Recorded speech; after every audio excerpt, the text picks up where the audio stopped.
Hey guys, welcome back to another video. Today I'm going to be talking about my experience living at the Hotchkiss boarding school for the past 4 years. And while my time there wasn't exactly perfect, I'll do my best to recount my experiences growing as a student and as an individual so that hopefully you can compare and contrast how your high school experience is going with mine, or if you're thinking about attending a school similar to mine, this might give you better insight into what it means to be a boarding school student. Hey guys, welcome back to the channel. I'm Keith.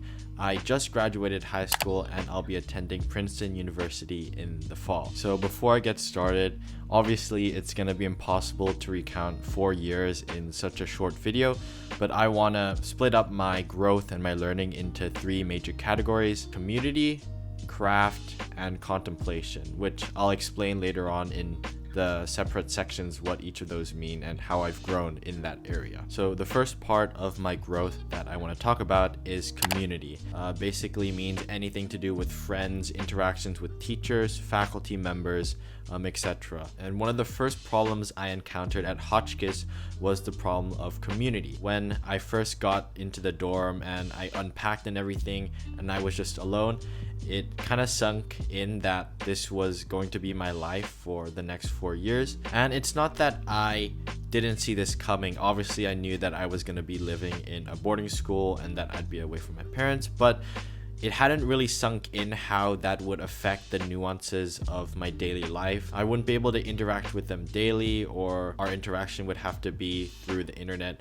Just those little things that made me feel a little bit homesick and that I hadn't fully internalized before I got to Hotchkiss. And because of that initial homesickness, I tended to stay in my room a lot for the first few days.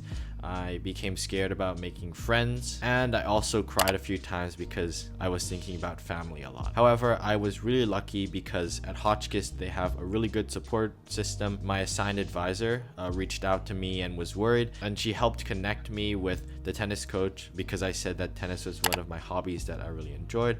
And she also reached out to the counseling department for me so that I could have someone to talk to about my homesickness. And from then on, I met up with a bunch of tennis players, which is when I formed my first community, I'd say, within Hotchkiss. And from having that tennis community, it helped me develop my friendships further on, made me realize that, hey, I can make friends here and it is possible to, deal with homesickness in a healthy way by reaching out to your community. To be a bit more specific, I learned how to reach out when in need of help.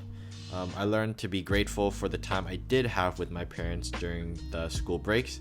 And it was the first time that I saw teachers or adults other than my mom and my dad as friends and as a support system, rather than as like robot educators. And over the following few years, I felt that I continued to develop my community. Living as an older student in a lower classman dorm or with younger students, I was able to make friends with a lot of new faces at Hotchkiss rather than sticking with the same grade group.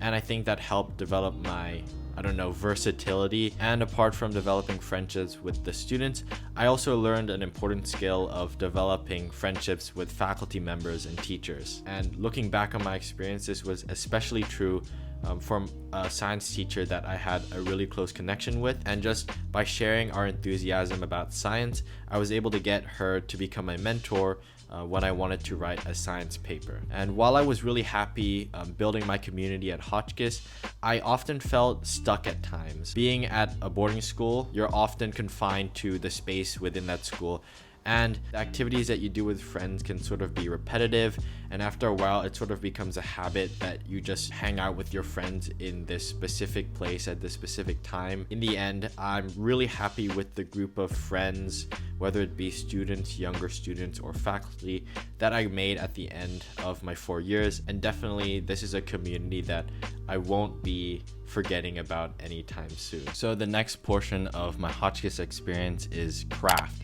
This basically has anything to do with academics or extracurriculars. So before anything else, being in an environment like Hotchkiss forced me to manage my time effectively and independently of my parents. I like to say that I developed a pretty extensive one that allowed me to maintain a consistent schedule throughout the 4 years of my time there, while also being able to participate in classes that I wanted to take and activities that I wanted to do. And for the majority of my 4 years, I finished homework at around 10 p.m.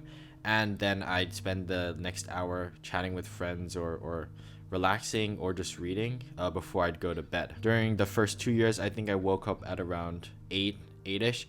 And during the last 2 years of my high school, I woke up at around 7:30. A note that I like to say is that it wasn't that Hotchkiss taught me the skills of time management directly. It was more that by being in such an environment, I realized that I needed to step up my time management skills if I wanted to have a healthy work-life balance. And I definitely know some people who procrastinated a bit more than me or decided to do more activities or more clubs than me, and that definitely led to sacrifices, whether that be in terms of social life, sleep quality, general mental health. I definitely wasn't the hardest worker, pulling all-nighter, sleeping at 3 a.m. But I definitely think I was one of the most effective learners or effective students by managing my time. And looking back on it, I wish I could have taken more classes in general to expand how much I knew before going into college. But honestly, it's not too big of a deal, and this is just something that I thought about in hindsight. And in the end, being in an environment like Hotchkiss helped me develop my time management skills and made me intentional with my time, which is definitely a skill that will be useful in college. So the third part of my Hotchkiss growth is contemplation. Has anything to do with self-reflection, maturing into an adult, developing your own values and your own opinions about the world. And hands down, this has been the most important skill that I've learned from Hotchkiss. And as with a lot of things in high school and in boarding school, this self-reflection was mostly a decision by me made within the context of the boarding school. And I hope that you're picking up on a theme that a lot of what you get out of boarding school is what you decide to take out of it. I needed to make an active effort to develop my community, to develop my craft, and to develop my personal values. Just being in Hotchkiss and being at that boarding school basically was a multiplier on how much I was able to achieve. And reflecting back on my experience when developing Constitution, it was sort of like living in a subset of the real world. What I mean by that is you're constricted by rules that happen in boarding school but don't apply to real life. But despite that, I'd say that in the end, graduating from Hotchkiss, I've begun to develop my values, my intrinsic goals, and analyzing what I want extrinsically. Alright, so that's it for the video, guys. I hope that this random high schooler's reflection on his boarding school experience helps you develop your own opinions about how you should spend your time in high school, and maybe inspire you to make some changes to live a better, more intentional, productive life. And if you like this video, please like or subscribe, and I'll see you in the next one.